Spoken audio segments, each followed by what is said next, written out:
il faut savoir que ce film a mis du temps avant d'être réalisé, parce qu'il y avait un autre réalisateur qui avait, le projet, d'adapter un ouvrage historique qui revenait donc sur cette affaire. Ce réalisateur, c'est l'un des plus grands réalisateurs de l'histoire du cinéma. Il s'appelle Steven, Spielberg.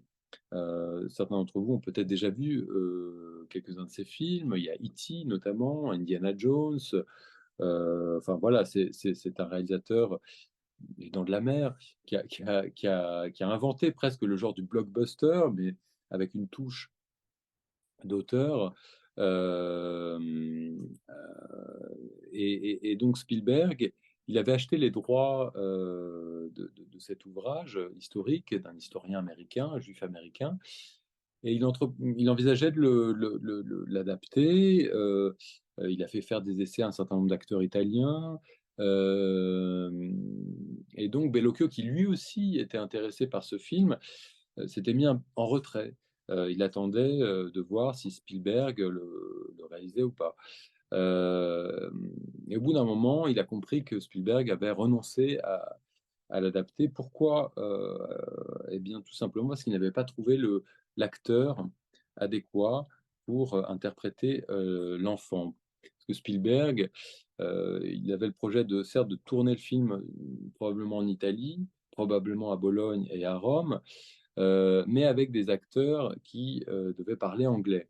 Et parce que c'est un peu les codes à Hollywood, c'est même quand on tourne en Europe, même quand on tourne dans un pays qui ne parle pas en principe anglais, on le fait jouer en anglais pour toucher un public plus large.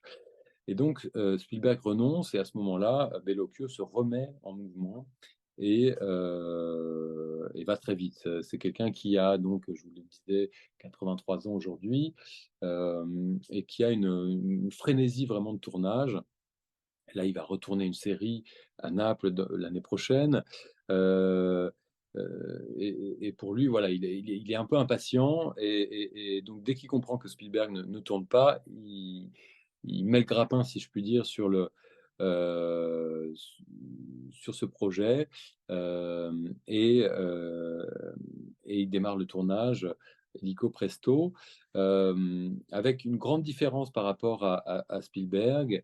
Pour lui, il fallait absolument tourner en italien avec des accentuations euh, émiliennes. L'Émilie, c'est la région de Bologne, et romaine, parce que vous savez qu'en Italie, les accents sont très marqués. Donc, pour ceux qui ont une oreille assez fine, vous pourrez entendre, quand on est à Bologne, un accent émilien, et quand on est à Rome, un accent plus romain. Vous entendrez aussi parler hébreu, yiddish, dans la famille d'Edgardo.